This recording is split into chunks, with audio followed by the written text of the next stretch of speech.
Hi നമസ്കാരം. ഏവർക്കും PSC ക്ലൈംബറിൻ്റെ പുതിയൊരു ക്ലാസ്സിലേക്ക് സ്വാഗതം. അപ്പോൾ നമ്മൾ കോൺസ്റ്റിറ്റ്യൂഷനുമായിട്ട് ബന്ധപ്പെട്ട NCERT പാഠഭാഗങ്ങളാണ് ഡിസ്കസ് ചെയ്തുകൊണ്ടിരിക്കുന്നത്. സോ ഇന്നലത്തെ ക്ലാസ്സിൽ നമ്മൾ കഴിഞ്ഞ LDC അതായത് കൊല്ലം, കണ്ണൂർ ജില്ലകൾക്ക് വേണ്ടിയിട്ട് നടന്ന ആ ഒരു LDC പരീക്ഷയിൽ ചോദിച്ച 2 ക്വസ്റ്റ്യൻസും അത് വന്ന NCERT പാഠത്തിനെ പറ്റി മെൻഷൻ ചെയ്തിട്ടുണ്ടായിരുന്നു. അപ്പോൾ ആ ഒരു ക്ലാസ്സിൽ കേവല ഭൂരിപക്ഷം നമ്മൾ വളരെ ഡീറ്റെയിൽ ആയിട്ട് പഠിച്ചിട്ടുണ്ടായിരുന്നു. ഇനി ഇന്നത്തെ ക്ലാസ്സിൽ നമ്മൾ പഠിക്കാൻ പോകുന്നത് തെരഞ്ഞെടുപ്പ് കമ്മീഷനെ പറ്റിയാണ്. ഇതും ആ ഒരു പാഠത്തിൽ വരുന്ന കാര്യമാണ്. അപ്പോൾ ഞാനത് പറഞ്ഞിട്ടുണ്ടായിരുന്നു കഴിഞ്ഞ ആ ഒരു ക്ലാസ്സിൽ. സോ ആ ക്ലാസ് കണ്ടിട്ടില്ലാത്തവർ ഫസ്റ്റ് ആ ഒരു ക്ലാസ് കാണുക കേട്ടോ. അതിനുശേഷമാണ് നിങ്ങൾ ഈ ഒരു ക്ലാസ് കാണേണ്ടത്. അപ്പോൾ ഈ ഒരു ഭാഗം, അതായത് തെരഞ്ഞെടുപ്പ് കമ്മീഷനുമായിട്ട് ബന്ധപ്പെട്ട കാര്യങ്ങൾ കൂടി പഠിക്കുമ്പോഴത്തേക്കും ആ ഒരു ചാപ്റ്ററിൽ നിന്നുള്ള എല്ലാ കാര്യങ്ങളും ഓൾമോസ്റ്റ് ഫില്ലായിട്ടുണ്ട്. പിന്നെ കുറച്ച് എക്സ്ട്രാ കാര്യങ്ങൾ കൂടി വരുന്നുണ്ട് അതിൽ. അപ്പോൾ അത് നമുക്ക് നാളെ ആ ഒരു ചാപ്റ്ററിൻ്റെ ഫുൾ വീഡിയോ ആയിട്ട് ചെയ്യാം. അപ്പോൾ നിങ്ങൾക്ക് അത് കുറച്ചുകൂടെ ഈസി ആയിരിക്കും. കാരണം ഓൾറെഡി നമ്മൾ ഏറ്റവും ഇമ്പോർട്ടൻ്റ് ആയിട്ടുള്ള 2 ഭാഗങ്ങൾ ചെറിയ 2 ക്ലാസ്സുകളായിട്ട് കവർ ചെയ്തു. അപ്പോൾ പിന്നെ എക്സ്ട്രാ വരുന്ന കുറച്ച് കാര്യങ്ങൾ മാത്രമേ ഉള്ളൂ. അത് ആ ഒരു ഫുൾ ചാപ്റ്ററിൽ നിങ്ങൾക്ക് പഠിക്കാനും പറ്റും. അപ്പോൾ അതുകൊണ്ടാണ് നമ്മൾ ഈ ഒരു ചാപ്റ്റർ 3 പാർട്ടായിട്ട് ചെയ്യാം എന്നുള്ളത് ആദ്യത്തെ ക്ലാസ്സിൽ പറഞ്ഞത്. സോ നമ്മൾ ആ ഒരു NCERT പാഠഭാഗങ്ങളിൽ ഏറ്റവും ഇമ്പോർട്ടൻ്റ് ആയിട്ടുള്ള പാഠഭാഗങ്ങൾ ഇപ്പോൾ പഠിച്ചു കഴിഞ്ഞു. ഏതൊക്കെയായിരുന്നു? ഒന്ന്, നിയമനിർമ്മാണത്തിനെ പറ്റി നമ്മളൊരു കംപ്ലീറ്റ് ക്ലാസ്, അതായത് കംപ്ലീറ്റ് ചാപ്റ്റർ വരുന്ന ഒരു ക്ലാസ് ഇട്ടിട്ടുണ്ട്. നിങ്ങൾക്ക് പ്ലേലിസ്റ്റ് ചെക്ക് ചെയ്താൽ അറിയാം. പിന്നെ ഈ ഒരു പാഠം നമുക്ക് അടുത്തൊരു ക്ലാസ്സോട് കൂടി അതും നമുക്ക് കംപ്ലീറ്റ് ചെയ്യാം. പിന്നെ ഉള്ളത് കാര്യനിർവഹണ വിഭാഗമാണ്. പിന്നെ കോൺസ്റ്റിറ്റ്യൂഷൻ്റെ ബേസിക് ആയിട്ടുള്ള കാര്യങ്ങൾ പറയുന്ന ഒരു ചാപ്റ്റർ കൂടിയുണ്ട്. അപ്പോൾ അതോടുകൂടി നമ്മുടെ ആ ഒരു NCERTയിൽ നിന്നുള്ള ഏറ്റവും പ്രധാനപ്പെട്ട ഭാഗങ്ങൾ തീരുന്നതാണ്. പിന്നെ ഈ വരുന്ന LDC പരീക്ഷകൾക്ക് തീർച്ചയായിട്ടും നിങ്ങൾക്കിത് പ്രയോജനം ചെയ്യുന്നതുമാണ് കേട്ടോ. സോ ഇന്നത്തെ ക്ലാസ്സിൽ നമ്മൾ പഠിക്കാൻ പോകുന്നത് തെരഞ്ഞെടുപ്പ് കമ്മീഷനെ പറ്റിയാണ്.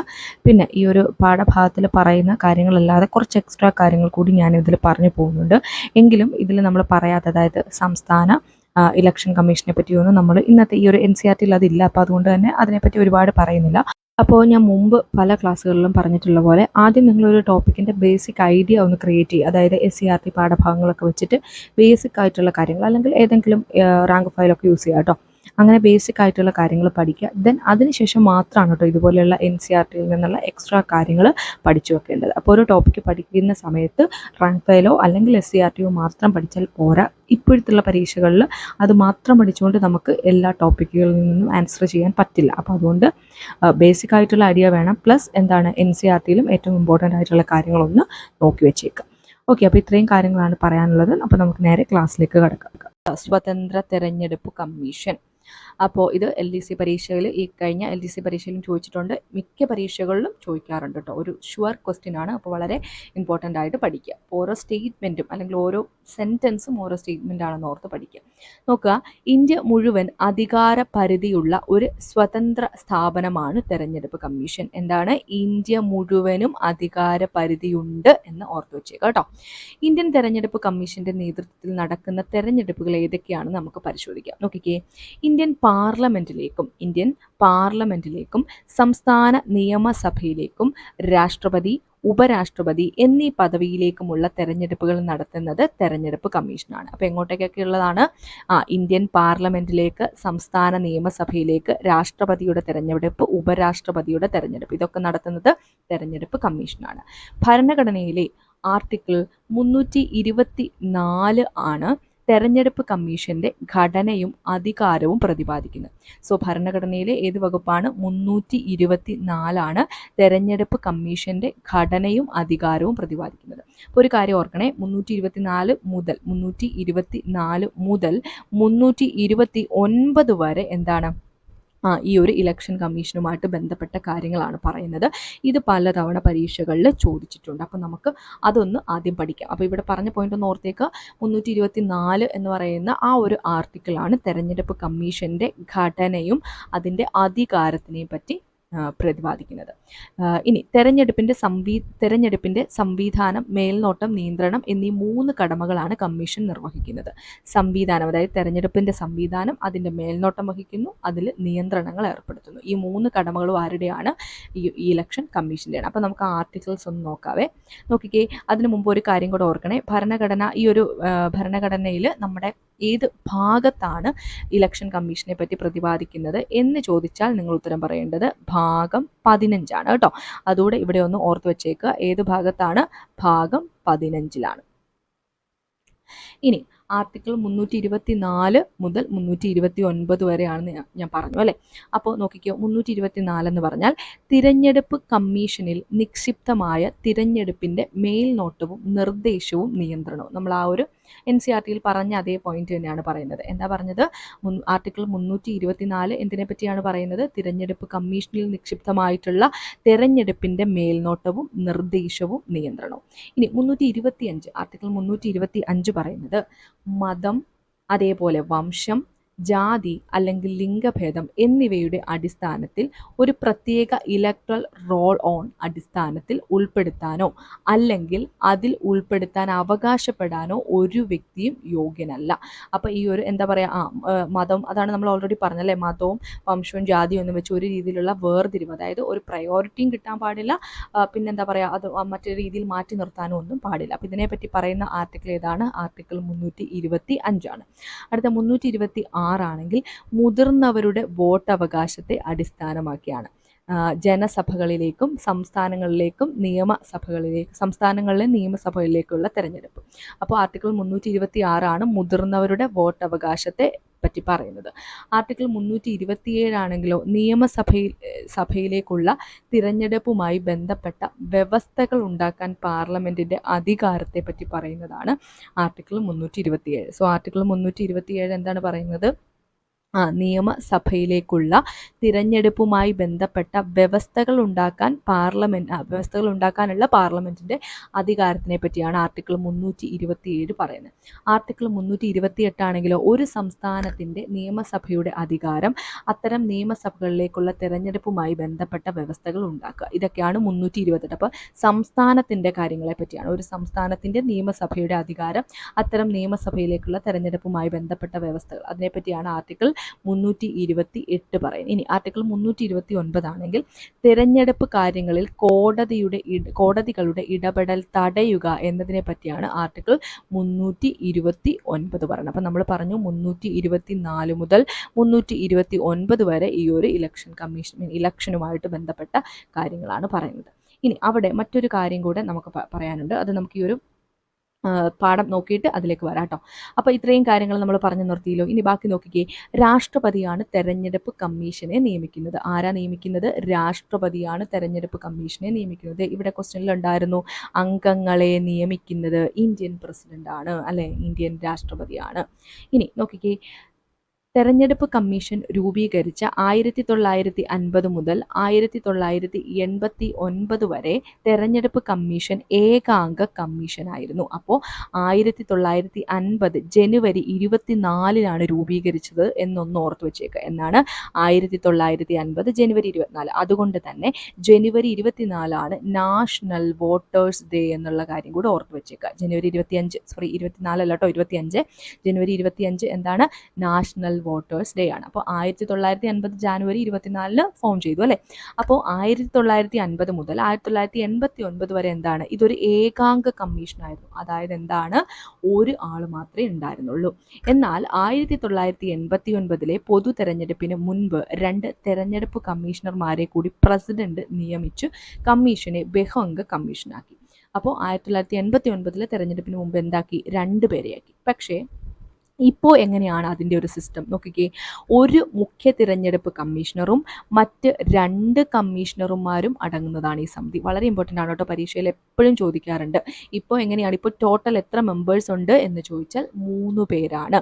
ഒരാൾ എന്താണ്? ചീഫ് ഇലക്ഷൻ കമ്മീഷണറാണ്, മുഖ്യ തിരഞ്ഞെടുപ്പ് കമ്മീഷണർ ഉണ്ടാവും. പിന്നെ 2 കമ്മീഷണർമാരും കൂടി ഉണ്ടായിരിക്കും. അപ്പോൾ അതാണ് ഞാനിവിടെ കാണിച്ചിട്ടുള്ളത്.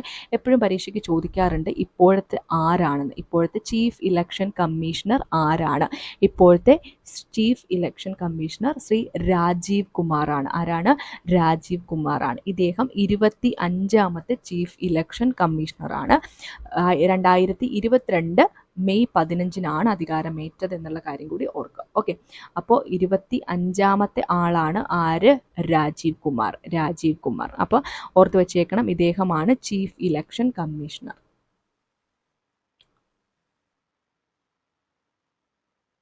ഇനി നമ്മൾ പറഞ്ഞു 2 ഇലക്ഷൻ കമ്മീഷണേഴ്സും കൂടെ ഉണ്ടെന്ന് പറഞ്ഞു അല്ലേ.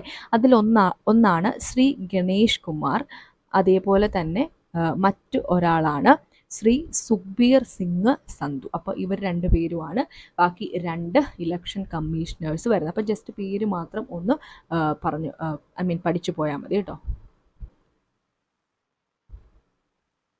ഇനി നോക്കാം, നമ്മൾ പറഞ്ഞു അപ്പോൾ ടോട്ടൽ 3 മെമ്പേഴ്സാണുള്ളത്. ഇപ്പോൾ ആരൊക്കെയാണ് എന്നുള്ള കാര്യം നമ്മളവിടെ പറഞ്ഞു കഴിഞ്ഞു. ഇനി മുഖ്യ തെരഞ്ഞെടുപ്പ് കമ്മീഷണർക്കും മറ്റു കമ്മീഷണർമാർക്കും 6 വർഷമോ അല്ലെങ്കിൽ 65 വയസ്സ് വരെയോ ജോലിയിൽ തുടരാം. അപ്പോൾ എന്താണ് 6 വർഷം അല്ലെങ്കിലോ 65 വയസ്സ്, ഇതിലേതാണോ ആദ്യം ആവുന്നത് കേട്ടോ. ഇനി തെരഞ്ഞെടുപ്പ് കമ്മീഷന്റെ യോഗങ്ങളിൽ അധ്യക്ഷം വഹിക്കുന്നത് മുഖ്യ തെരഞ്ഞെടുപ്പ് കമ്മീഷണർ ആണെങ്കിലും തെരഞ്ഞെടുപ്പുമായി ബന്ധപ്പെട്ട വിഷയങ്ങളിൽ 3 പേർക്കും തുല്യ അധികാരങ്ങളാണ്. കണ്ടോ, ഇവിടെ ആ സ്റ്റേറ്റ്മെന്റ് ഉണ്ട്. മുഖ്യ തെരഞ്ഞെടുപ്പ് കമ്മീഷണർക്കും മറ്റ് അംഗങ്ങൾക്കും തുല്യ അധികാരങ്ങളാണുള്ളത്. ഒറ്റൊരു എക്സെപ്ഷനേ ഉള്ളൂ. എന്താണ്? തെരഞ്ഞെടുപ്പ് കമ്മീഷന്റെ യോഗങ്ങളിൽ അധ്യക്ഷം വഹിക്കുന്നത് ആരായിരിക്കും? ഈ ചീഫ് ഇലക്ഷൻ കമ്മീഷണർ ആണ് എന്നുള്ളൊരു വ്യത്യാസമേ ഉള്ളൂ. ബാക്കിയുള്ള കാര്യങ്ങളിലൊക്കെ 3 പേർക്കും ഉള്ളത് തുല്യ അധികാരമാണ്. ഓക്കെ അല്ലേ? ഇനി സാധാരണയായി സിവിൽ സർവീസിലെ ഉയർന്ന ഉദ്യോഗസ്ഥരെയാണ് രാഷ്ട്രപതി തെരഞ്ഞെടുപ്പ് കമ്മീഷണർമാരായി നിയമിക്കാറുള്ളത്. തെരഞ്ഞെടുപ്പ് കമ്മീഷന് സ്വതന്ത്ര പദവിയാണുള്ളതെങ്കിലും പെരുമാറ്റ ദൂഷ്യമോ ശാരീരികമോ മാനസികമോ ആയ അയോഗ്യത തെളിയിക്കപ്പെട്ടാൽ രാഷ്ട്രപതിക്ക് കാലാവധി പൂർത്തിയാക്കുന്നതിന് മുമ്പ് പാർലമെന്റിന്റെ പ്രത്യേക ഭൂരിപക്ഷത്തോടെ അവരെ എന്ത് ചെയ്യാം? പുറത്താക്കാവുന്നതാണ്. അപ്പോൾ എന്താണ് അവരെ പുറത്താക്കാനുള്ള ഒരു ക്രൈറ്റീരിയ പറയുന്നത്? അതായത് എന്തെങ്കിലും പെരുമാറ്റ ദൂഷ്യമോ അല്ലെങ്കിൽ ശാരീരികമോ മാനസികമോ ആയിട്ടുള്ള അയോഗ്യത തെളിയിക്കപ്പെട്ടിട്ടുണ്ടെങ്കിൽ രാഷ്ട്രപതിക്ക് കാലാവധി പൂർത്തിയാകുന്നതിന് മുമ്പ് തന്നെ പാർലമെന്റിന്റെ പ്രത്യേക ഭൂരിപക്ഷത്തോടെ അവരെ പുറത്താക്കാവുന്നതാണ്. ഇന്ത്യൻ തെരഞ്ഞെടുപ്പ് കമ്മീഷനെ സഹായിക്കുന്നതിന് വേണ്ടി ഓരോ സംസ്ഥാനത്തിലും ഒരു മുഖ്യ തെരഞ്ഞെടുപ്പ് ഓഫീസറുണ്ട്. ചീഫ് ഇലക്ടർ ഓഫീസറുണ്ട്, ഇലക്ട്രൽ ഓഫീസറുണ്ട് കേട്ടോ. അപ്പോൾ ആ കാര്യം കൂടി ഒന്ന് ഓർത്ത് വെച്ചേക്കുക. ഓരോ സംസ്ഥാനത്തും എന്താണ്? ഒരു മുഖ്യ തെരഞ്ഞെടുപ്പ് ഓഫീസറുണ്ട് എന്നുള്ള കാര്യം. ഇനി നോക്കിക്കേ, കമ്മീഷന്റെ ചുമതലകൾ വളരെ ഇമ്പോർട്ടൻ്റ് ആണ്, എപ്പോഴും പരീക്ഷകളിൽ ചോദിക്കാറുള്ളതാണ്. അപ്പോൾ ഓരോന്നും നമുക്ക് പഠിക്കാം. ഏകദേശം 12 ചുമതലകളെ പറ്റി ഇവിടെ പറയുന്നുണ്ടേ.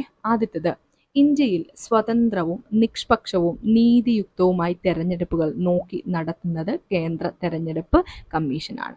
പിന്നെ അടുത്തതോ, പാർലമെന്റ് അംഗങ്ങൾ, നിയമസഭാംഗങ്ങൾ, രാഷ്ട്രപതി, ഉപരാഷ്ട്രപതി എന്നിവരുടെ തെരഞ്ഞെടുപ്പുകൾക്ക് മേൽനോട്ടം വഹിക്കുകയും നടത്തുകയും ചെയ്യുന്നു. നമ്മൾ ഓൾറെഡി പറഞ്ഞല്ലേ, പാർലമെന്റ് അംഗങ്ങൾ, നിയമസഭാംഗങ്ങൾ, രാഷ്ട്രപതി, ഉപരാഷ്ട്രപതി ഇവരുടെയൊക്കെ തെരഞ്ഞെടുപ്പ് നടത്തുന്നത് ആരുടെ ചുമതലയാണ്? ഈ ഒരു ഇലക്ഷൻ കമ്മീഷന്റെ ചുമതലയാണ്. വോട്ടേഴ്സ് ലിസ്റ്റ് തയ്യാറാക്കുന്നത് തെരഞ്ഞെടുപ്പ് കമ്മീഷനാണ്. ലോക്സഭയിലേക്കും നിയമസഭയിലേക്കുള്ള തെരഞ്ഞെടുപ്പിന് മുമ്പ് ആവശ്യമായ മാറ്റം വരുത്തി അവ പുതുക്കുന്നു. സോ ഈ പോയിന്റ് ഒക്കെ പരീക്ഷയിൽ ചോദിച്ചിട്ടുണ്ട്. ഞാനിപ്പോൾ ആ ക്വസ്റ്റ്യൻ എടുത്ത് കാണിക്കുന്നില്ല, നിങ്ങൾക്ക് തന്നെ ക്വസ്റ്റ്യൻ പേപ്പർ ചെയ്യുന്ന സമയത്ത് നമുക്കത് പറയാം കേട്ടോ. അതായത് നമ്മൾ ഓരോ ഇയറിലെ ക്വസ്റ്റ്യൻ പേപ്പർ ചെയ്തു പോകുന്ന ആ ഒരു വീഡിയോയിൽ പറയാം കേട്ടോ. അപ്പോൾ വോട്ടേഴ്സ് ലിസ്റ്റ് തയ്യാറാക്കുന്നത് ആരാണ്? ഇലക്ഷൻ കമ്മീഷനാണ്. പാർലമെന്റ് അംഗങ്ങൾ, നിയമസഭാംഗങ്ങൾ, രാഷ്ട്രപതി, ഉപരാഷ്ട്രപതി ഇതിൻ്റെയൊക്കെ തിരഞ്ഞെടുപ്പ് നടത്തുന്നത് എന്താണ്? ഈ ഒരു ഇലക്ഷൻ കമ്മീഷനാണ്. ഇനി പൊതു തെരഞ്ഞെടുപ്പുകൾക്കുള്ള വിജ്ഞാപനം പുറപ്പെടുവിക്കുന്നു. ഇതൊക്കെ വളരെ ഇമ്പോർട്ടൻ്റ് ആണ്. പൊതു തെരഞ്ഞെടുപ്പുകൾക്കുള്ള വിജ്ഞാപനം പുറപ്പെടുവിക്കുന്നത് ആരാണ്? അതും ഇലക്ഷൻ കമ്മീഷന്റെ ഡ്യൂട്ടിയാണ്. പിന്നെയോ, രാഷ്ട്രീയ പാർട്ടികൾ, സ്ഥാനാർത്ഥികൾ, വോട്ടർമാർ തുടങ്ങിയവർക്കുള്ള പെരുമാറ്റച്ചട്ടം തയ്യാറാക്കുന്നതും തെരഞ്ഞെടുപ്പ് കമ്മീഷനാണ്. പിന്നെ രാഷ്ട്രീയ പാർട്ടികളെ അംഗീകരിക്കുകയും അവർക്ക് തെരഞ്ഞെടുപ്പ് ചിഹ്നങ്ങൾ അനുവദിക്കുകയും ചെയ്യുന്നത് ഇലക്ഷൻ കമ്മീഷനാണ്. സോ രാഷ്ട്രീയ പാർട്ടികളെ അംഗീകരിക്കുകയും അവർക്ക് തെരഞ്ഞെടുപ്പ് ചിഹ്നങ്ങൾ അനുവദിക്കുകയും ചെയ്യുന്നതും ഇലക്ഷൻ കമ്മീഷനാണ്.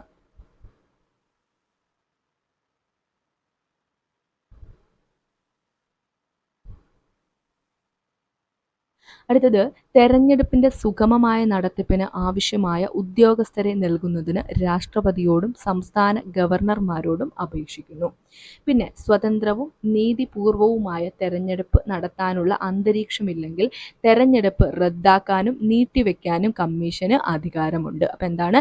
സ്വതന്ത്രവും നീതിപൂർവവുമായിട്ടുള്ള തെരഞ്ഞെടുപ്പ് നടത്താനുള്ള ഒരു ഒരു അന്തരീക്ഷം ഇല്ലെങ്കിൽ എന്ത് ചെയ്യാം? അവർക്ക് ഈ തെരഞ്ഞെടുപ്പ് റദ്ദാക്കാനും നീട്ടിവെക്കാനും ഒക്കെ കമ്മീഷന് അധികാരമുണ്ട്. സ്വതന്ത്ര സ്ഥാനാർത്ഥികൾക്ക് തെരഞ്ഞെടുപ്പ് ചിഹ്നങ്ങൾ അനുവദിക്കുന്നതും ഇലക്ഷൻ കമ്മീഷനാണ്. പിന്നെയോ, തെരഞ്ഞെടുപ്പുമായി ബന്ധപ്പെട്ട ചെലവുകൾക്ക് പരിധി നിശ്ചയിക്കുന്നത് ഇലക്ഷൻ കമ്മീഷനാണ്. സ്ഥാനാർത്ഥികൾക്കും രാഷ്ട്രീയ പാർട്ടികളും സ്ഥാനാർത്ഥികളും രാഷ്ട്രീയ പാർട്ടികളും സമർപ്പിക്കുന്ന തെരഞ്ഞെടുപ്പ് കണക്കുകൾ പരിശോധിക്കുന്നതും കമ്മീഷനാണ്. പിന്നെയോ തെരഞ്ഞെടുപ്പ് കണക്കുകളിൽ വീഴ്ച വരുത്തുന്ന മത്സരാർത്ഥിയെ അയോഗ്യനാക്കാനും ആർക്ക് പറ്റും? ഇലക്ഷൻ കമ്മീഷണർക്ക് പറ്റും. ഓക്കെ അല്ലേ? അപ്പോൾ കമ്മീഷൻ്റെ ചുമതലകൾ 12 എണ്ണമാണ് നമ്മൾ പഠിച്ചത്. ഒന്നുകൂടെ ഒന്ന് ഓടിച്ച് പറഞ്ഞു പോവാം. അതിൽ ഈ ഒന്നാമത്തൊക്കെ നമുക്ക് വായിച്ച് പരീക്ഷയ്ക്ക് വന്നാലും വായിച്ചു കേൾക്കുമ്പോഴത്തേക്കും ക്ലിയർ ആവുന്നതാണ് അല്ലേ? അതായത് ഇന്ത്യയിൽ സ്വതന്ത്രവും നിഷ്പക്ഷവും നീതിയുക്തവുമായിട്ടുള്ള തെരഞ്ഞെടുപ്പുകൾ നോക്കി നടത്തുന്നത് കേന്ദ്ര തെരഞ്ഞെടുപ്പ് കമ്മീഷനാണ്. പിന്നെ പാർലമെന്റ് അംഗങ്ങൾ, നിയമസഭാ അംഗങ്ങൾ, രാഷ്ട്രപതി, ഉപരാഷ്ട്രപതി ഇവയുടെ തെരഞ്ഞെടുപ്പുകൾക്ക് മേൽനോട്ടം വഹിക്കുന്നതും നടത്തുകയും ചെയ്യുന്നത് കമ്മീഷനാണ്. പിന്നെയോ വോട്ടേഴ്സ് ലിസ്റ്റ് തയ്യാറാക്കുന്നത് തെരഞ്ഞെടുപ്പ് കമ്മീഷനാണ്.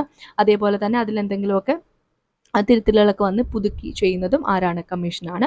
പൊതു തെരഞ്ഞെടുപ്പുകൾക്ക് വിജ്ഞാപനം പുറപ്പെടുവിക്കുന്നു. പിന്നെയോ രാഷ്ട്രീയ പാർട്ടികൾ, സ്ഥാനാർത്ഥികൾ, വോട്ടർമാർ തുടങ്ങിയവർക്കുള്ള പെരുമാറ്റച്ചട്ടം തയ്യാറാക്കുന്നു. രാഷ്ട്രീയ പാർട്ടികളെ അംഗീകരിക്കുകയും അവർക്ക് തെരഞ്ഞെടുപ്പ് ചിഹ്നങ്ങൾ അനുവദിക്കുകയും ചെയ്യുന്നു. അതിനോടൊപ്പം ഓർത്ത് വെച്ചേക്കുക, സ്വതന്ത്ര സ്ഥാനാർത്ഥികൾക്കും തെരഞ്ഞെടുപ്പ് ചിഹ്നങ്ങൾ അനുവദിക്കുന്നത് കമ്മീഷനാണ്.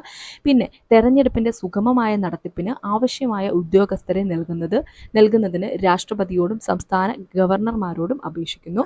പിന്നെ സ്വതന്ത്രവും നീതിപൂർവവുമായ തെരഞ്ഞെടുപ്പ് നടത്താനുള്ള അന്തരീക്ഷമില്ലെങ്കിൽ തെരഞ്ഞെടുപ്പ് റദ്ദാക്കാനും നീട്ടിവെക്കാനും കമ്മീഷന് അധികാരമുണ്ട്. അതേപോലെ തെരഞ്ഞെടുപ്പുമായി ബന്ധപ്പെട്ട ചെലവുകൾക്ക് പരിധി നിശ്ചയിക്കുന്നു. സ്ഥാനാർത്ഥികളും രാഷ്ട്രീയ പാർട്ടികളും സമർപ്പിക്കുന്ന തെരഞ്ഞെടുപ്പ് കണക്കുകൾ പരിശോധിക്കുന്നു. തെരഞ്ഞെടുപ്പ് കണക്കുകളിൽ വീഴ്ച വരുത്തുന്ന മത്സരാർത്ഥിയെ അയോഗ്യനാക്കുന്നു. ഓക്കെ അല്ലേ? അപ്പോൾ അത്രയും കാര്യങ്ങൾ അവിടെ ഓർത്തു വെക്കുക. പിന്നെ തെരഞ്ഞെടുപ്പ് പരിഷ്കാരങ്ങൾ എന്ന് പറഞ്ഞിട്ട്, അതായത് കുറച്ച് നിർദ്ദേശങ്ങൾ ഇവിടെ പറയുന്നുണ്ട്. കണ്ടോ? തെരഞ്ഞെടുപ്പ് പരിഷ്കരണത്തിനുള്ള പ്രധാന നിർദ്ദേശങ്ങൾ താഴെ പറയുന്നു. FPTP എന്ന് പറഞ്ഞു, അതാണ് നമ്മൾ ഓൾറെഡി പറഞ്ഞത്. FPTP എന്താണെന്ന് ഞാൻ ജസ്റ്റ് ഇവിടെ ഒന്ന് അതിൻ്റെ ഫുൾ ഫോം കൊടുത്തതേ ഉള്ളൂ. അപ്പോൾ ഇതിൽ കുറേ കാര്യങ്ങളൊക്കെ ഇപ്പം നടന്നിട്ടുണ്ട്. അതുകൊണ്ട് തന്നെ ഞാൻ അത് അത്ര ഒരു ഇമ്പോർട്ടൻസ് കൊടുത്ത് വായിക്കുന്നില്ല. കാര്യം ഇതിൽ പലതും നമ്മൾ ഭേദഗതിയിലും ഒക്കെ ഇപ്പോൾ പഠിക്കുന്നുണ്ട് കേട്ടോ. അപ്പോൾ അത്രയും കാര്യങ്ങളാണ് ഈ ഒരു തെരഞ്ഞെടുപ്പ് കമ്മീഷനുമായിട്ട് ബന്ധപ്പെടുത്തി നമുക്ക് പറയാനുള്ളത്. പക്ഷേ ഇതിൽ മറ്റൊരു കാര്യം നിങ്ങൾ ഉറപ്പുവരുത്തേണ്ടത്, നമുക്ക് ഇത്ര മാത്രമല്ല ഈ ഒരു ഭാഗത്തുനിന്ന് പഠിക്കാനുള്ളത്. ഇപ്പം ഞാൻ NCERT ബേസ് ചെയ്ത് പറഞ്ഞതാണ്. ഇതല്ലാതെ ഈ ഒരു ഇലക്ഷൻ കമ്മീഷനെ പറ്റിയും അതേപോലെ തന്നെ നമ്മുടെ സ്റ്റേറ്റ് ഇലക്ഷൻ കമ്മീഷനെ പറ്റിയൊക്കെ നിങ്ങൾ തീർച്ചയായിട്ടും റാങ്ക് ഫയലുകൾ പോലെയുള്ളത് നോക്കി പഠിക്കുക. അത് നിങ്ങൾ പഠിച്ചു വെച്ചതിന് ശേഷം ഒരു എക്സ്ട്രാ എന്നുള്ള രീതിയിൽ ഇത് പഠിച്ചു വെച്ചാൽ മതിയാവും കേട്ടോ. അതേപോലെ തന്നെ ഇലക്ഷൻ കമ്മീഷൻ്റെ ആ ഒരു അംഗങ്ങൾ എത്രയാണെന്നുള്ളത് നമ്മൾ പറഞ്ഞു. അതായത് അംഗങ്ങളുടെ കാലാവധിയൊക്കെ നമ്മൾ ഈ കേസിൽ പറഞ്ഞു. പക്ഷേ സ്റ്റേറ്റ് ഇലക്ഷൻ കമ്മീഷന് നമ്മൾ പറഞ്ഞില്ല. ജസ്റ്റ് ഓർത്ത് വെച്ചേക്കുക, ഇതുപോലെ തന്നെയാണ്. 5 വർഷം അല്ലെങ്കിൽ 65 വയസ്സാണ് സ്റ്റേറ്റ് ഇലക്ഷൻ കമ്മീഷൻ്റെ കാലാവധി എന്ന് പറയുന്നത്. പിന്നെ അവിടെ ഗവർണറാണ് നിയമിക്കുകയും അതേപോലെ ഗവർണർക്കാണ് രാജി സമർപ്പിക്കുകയൊക്കെ ചെയ്യുന്നത്. ഫോം ചെയ്തത് 1993 ഡിസംബർ 3 അങ്ങനെ കുറച്ച് കാര്യങ്ങൾ അവിടെ പഠിക്കാനുണ്ട്. പിന്നെ അതുമായിട്ട് ബന്ധപ്പെട്ട ആർട്ടിക്കിൾ 243Kയും 243ZGയും ഒക്കെയാണ്. അപ്പോൾ അതൊക്കെ ജസ്റ്റ് നിങ്ങൾ ആ ഒരു റാങ്ക് ഫയലൊക്കെ പഠിക്കുന്ന സമയത്ത് പഠിക്കുക. ദെൻ ഈ ഒരു ചുമതലകളൊക്കെ വളരെ ഇമ്പോർട്ടൻ്റ് ആണ്, ഇവിടെ അത് ഓർത്ത് വെക്കുക. അപ്പോൾ ഇന്നത്തെ ക്ലാസ് നിങ്ങൾക്ക് ഇഷ്ടമായെങ്കിൽ തീർച്ചയായിട്ടും നമ്മുടെ ചാനൽ സബ്സ്ക്രൈബ് ചെയ്യുക. അതേപോലെ തന്നെ PSC ക്ലൈംബർ എന്ന് പറയുന്ന നമ്മുടെ ടെലിഗ്രാം ചാനലിലും കൂടെ ജോയിൻ ആവാൻ ശ്രമിക്കുക കേട്ടോ.